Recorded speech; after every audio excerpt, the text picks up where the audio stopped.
Здравейте и добре дошли в Perfect Leo. Аз съм Любо, а днес ще си говорим за любими продукти от бялата козметика за 2024 година. Хайде да започваме. А вие не забравяйте да се абонирате за канала Perfect Leo, особено ако бялата козметика представлява интерес за вас. Смея да твърдя, че изминалата 2024 година беше особено интересна, тъй като много брандове пуснаха много продукти и дори бих казал, че ги натискаха прекалено много на моменти, за да станат вайрал и да бъдат разпознати от голяма част от потребителите. Така че хайде да видим кои продукти всъщност останаха в категория любимци за мен, какви бяха техните действия и съответно резултатите от тях. Хайде да започваме.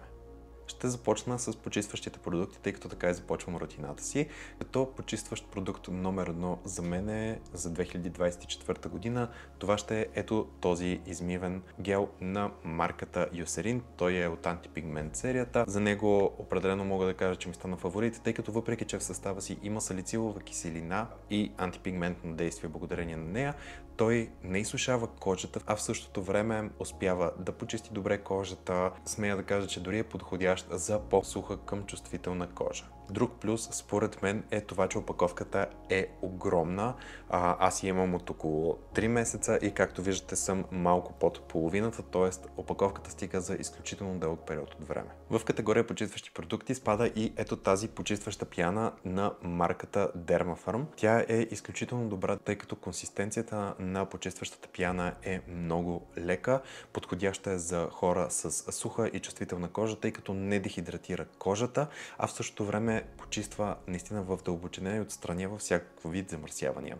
Това на мен, както казах, ми е втора опаковка и определено ми допада. Следващата стъпка в моята рутина, това ще са тонерите. Тази година имах възможността да тествам изключително много тонери, тъй като за мен беше много трудно, бих казал даже, да намеря правилен тонер за моята кожа, тъй като тя е склонна към омазняване и за мен е важно един тонер да не седи прекалено тежко и да не предизвиква допълнително омазняване по кожата ми. И буквално тествах супер много продукти, докато не открия двата, които работят перфектно за моя тип кожа. Първият тонер, който взех още когато го пуснаха, това е тонерът на The Ordinary, който за моята склонна към омазняване кожа е идеален дори за сутрешната ми рутина, тъй като премахва прекомерното омазняване на кожата и също времено я прави изключително мека и някакси изравнява текстурата по самата кожа, което прави нанасянето на следващите продукти пък изключително лесно и както казах, не омазнява допълнително и позволява на всички останали продукти да попият след него.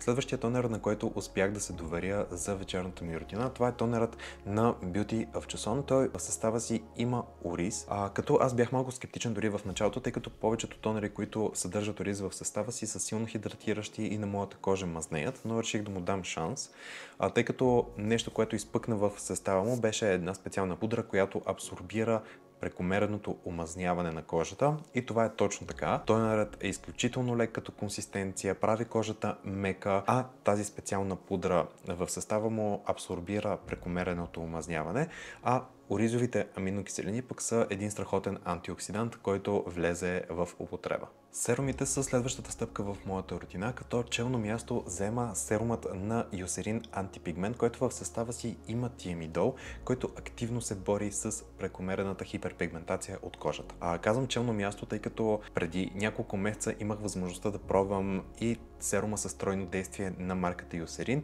но този ми хареса повече, тъй като консистенцията и самата формула е доста по-лека, а в състава си също така има хиалуронова киселина, която хидратира кожата в дълбочина, така че определено този серум влиза в топ 3 за мен. Серумът на марката Geek Gorgeous Power Peptides също не остава по-назад. По-специалното в серума на Geek Gorgeous е това, че той хидратира кожата в дълбочина и това, което ми хареса в този серум е, че прави кожата изключително плътна и хидратирана, без да остава онова мазно, лепкаво и неприятно усещане. Изключително лека като консистенция, нанася се много лесно и попива напълно в кожата в рамките на няколко минути. Nutrixila всъщност е комбинация от пептиди, които стимулират производството на колаген, който смятам, че е допълнителен плюс на серума и определено действието и резултатите са видими още след първият месец употреба. Както споменах, формулата на серума е изключително лека, което го предразполага за употреба както сутрин, така и вечер и дори също така бих казал, че подгрим би бил подходящ, тъй като не се рони.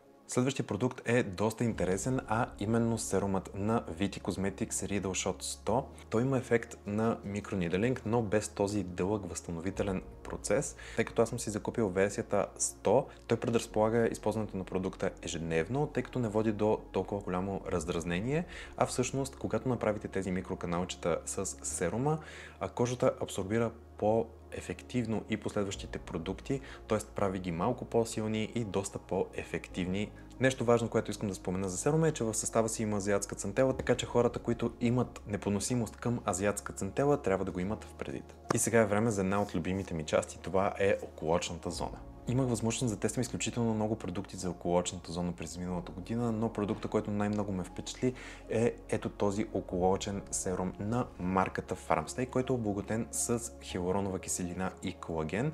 По-специалното при него е това, че апликаторът глежда ето по този начин, метален е, което позволява на топчетата да се плъзгат леко върху кожата, което създава охлаждащо действие и премахва подпухването сутрин. Формулата на продукта е изключително лека, не омазнява кожата, създава изключително силна хидратация, не лепне и не дразни очите. Във вечерната си рутина използвам ето този околоочен серум на марката Abib, като той е обогатен с колаген, бакучиол и пептиди, като за мен той е идеалната анти-ейдж грижа. Както споменах, в състава си има бакучиол, който е директен заместител на ретинола и също така е изключително ефективен. Намалява финните линии и доставя дълбока хидратация, а пептидите в състава на околоочният серум на Abib стимулират производството на колаген в околоочната зона. Резултатите от него са изключително силно хидратирана околоочна зона и също така намалява ето тези финни линии, които се образуват в края на окото. Това беше първа част, а във втора част ще си говорим за хидратиращи кремове, слънцезащити и още доста любими продукти, които успях да открия през изминалата 2024 година. А вие не забравяйте да се абонирате за канала Perfectly отдолу, тъй като видеята със сигурност ще ви бъдат полезни. Останете красиви и до скоро!